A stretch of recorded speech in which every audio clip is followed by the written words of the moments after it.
The size of the deal is modestly smaller than we were expecting, but it's in the same order of magnitude. And we think it's enough to give the Eurozone a boost of around 1 percentage point of GDP in 2021. The boost to the countries that will benefit most, so the countries that are most debt distressed and have the worst labour markets. So we're thinking Spain, Italy, Portugal, and Greece. The boost to those countries will be more like 2 to 4 percentage points next year. So if the program is implemented and all this money is spent, then it has the potential to have a really important impact. One thing we would say, though, is that there have been difficulties in getting these resources spent in the past. And, the procedures for getting the spending plans approved, I think, will be an interesting sticking point to watch next year. We've done some analysis which found that Italy and Spain only managed to spend about a third of the money that they were allocated over the last 5 years from inclusion funds.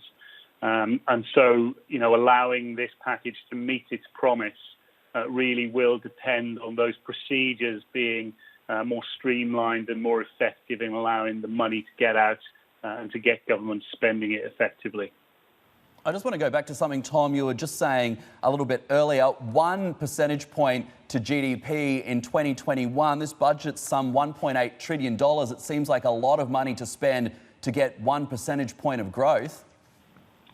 Well, possibly. I mean, the numbers, there's a range of numbers going out there. I mean, the numbers we've been modelling are based around the 500 we expected for grants and the 250 for loans. So the composition of the package is pretty much the same as that. A bit more in loans and a bit less in grants, but the order of magnitude, I think, is about the same.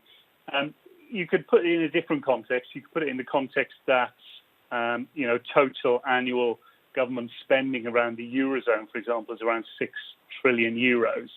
And so this is about 10% of a year's government spending spread over 4 years. And when you put it in that context, I mean, the numbers kind of add up in that sense.